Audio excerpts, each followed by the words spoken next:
ክብርት ወይዘሮ ፋንቱ ተስፋዬ የአማራ ብሔራዊ ክልላዊ መንግስት ምክር ቤት ዋና አፈ ጉባኤ፣ የተከበራችሁ የሃይማኖት አባቶች እንደየማዕረጋችሁ፣ የተከበራችሁ የፌዴራልና የክልል ከፍተኛ የሥራ ኃላፊዎች፣ የተከበሩ ጀነራል፣ የተከበራችሁ የሀገር ሽማግሌዎች፣ የተከበራችሁ የዚህ ታሪካዊ ከተማ አመራሮችና ህዝቦች፣ የተከበራችሁ የበዓሉ ድምቀት የሆናችሁ ፈረሰኞች፣ የጸጥታ መዋቅራችን፣ የተከበራችሁ በዓሉን ለመታደም ከአዲስ አበባና ከመላው ኢትዮጵያ የተገኛችሁ እንግዶች፣ የተከበራችሁ የደብረ ታቦርና አካባቢዋ ነዋሪዎች፣ በመጀመሪያ ይህን በዓል እንድታደም በዚህ ታሪካዊ ከተማ በመገኘቴ የተሰማኝን ደስታ ልገልጽላችሁ እወዳለሁ።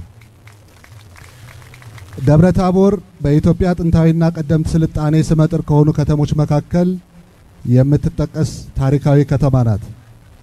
ደብረ ታቦር ስትወሳ እነ አፄ ቴዎድሮስ፣ እነ ጀግናው ደጃዝማች ገብርዬ፣ እነ እቴጌ ጣይቱ አብረው የሚታወሱ የአማራ ህዝብ የጀግንነት የብልህነትና የጽናት ምልክቶች ናቸው።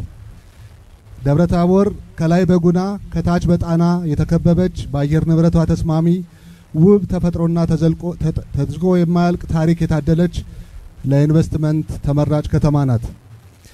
የቀድሞዋ የኢትዮጵያ መናገሻ ከተማ ደብረ ታቦር እንደ ሀገርና ክልል የተጀመሩ የሰላምና የልማት ስራዎች እየተጠናከሩ ሲሄዱ ለወደፊት ብዙ የመልማት እድሎችና ጸጋዎች ያሏት ከዘመናት የኋልዮሽ ጉዞ የምትወጣበት ጊዜ ይሆናል ብዬ ተስፋ አደርጋለሁ።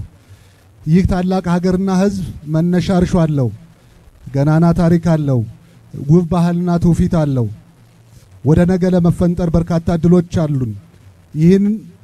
ይሁን እንጂ ትልቁን ስማችን የሚያስጠብቅ ከድህነት የሚያወጣ ጠንካራና ዘላቂ የልማት ስራ ላይ አተኩረን መስራት አለብን። ሀገራችን ኢትዮጵያ የብዝሃ ታሪክና ባህል አምባ ባለቤት ናት። አማራ ክልል ካሉን ውብ እና በየዓመቱ በጉጉት ከሚጠበቁ መንፈሳዊና ባህላዊ በዓላቶች አንዱ ደግሞ ዛሬ በዚህ ተገኝተን የምናከብረው የደብረ ታቦር የመርቆሬዎስ ንግስና ፈረሱግስ በዓል ነው። ባለፉት ጥቂት ሳምንታት ብቻ በላሊበላ፣ በጎንደር፣ በሰከላ ጊዮን፣ በአዊ የፈረሰኞች በዓል በአማራ ክልል የአማራ ህዝብን እንግዳ ተቀባይነት፣ አስተማማኝ ሰላም መገንባትን የሚያረጋግጡና የማይዳሰሱ ሀገራዊ ምቅ ሀብቶችን ለዓለም ህዝብ በማስተዋወቅ ለቱሪስት መስህብነት ያለውን ጸጋ የሚያሳዩ ትልልቅ በዓላትን አስተናግዷል። እነኚህ ሃይማኖትና ባህል ተቀምረው የሚተወንባቸው በዓላት የሰዎች የመዝናኛና የደስታ ምንጭ ብቻ ሳይሆኑ ታሪክ፣ ማንነት፣ ወግና ልማድ የሚነበብባቸው የተገለጹ መጽሐፍት ናቸው።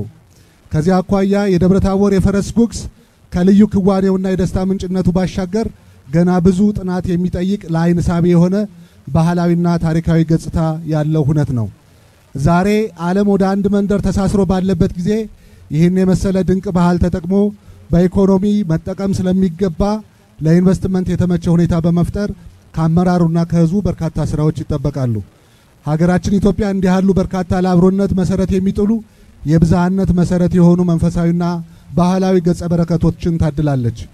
ይሁን እንጂ እኛ ምን አለን የሚል የመመርመርና ተዝቆ የማያልቀውን ሀብትን ማወቅ ሳይሆን የባዕዳንን ታሪክና ባህል አድናቂነት ተስፋፍቶ እንመለከታለንና ይህን ችግር ቀጣይነት ባለው አስተምሮና የታሪክ ጥበቃ ልንታደገው ይገባል።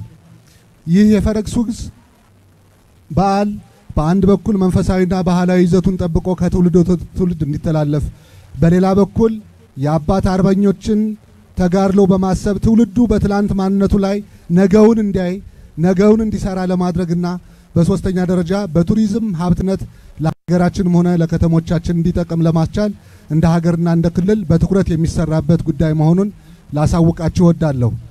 ዛሬ በሁለት መለስተኛ አውሮፕላኖች የተጀመረው በረራም በቀጣይ ተጠናክሮ በርካታ ቱሪስቶችን ለመሳብ አስተዋጽኦ ይኖረዋል ብዬ አስባለሁ። መልካም በዓል እንዲሆንላችሁ እመኛለሁ። አመሰግናለሁ።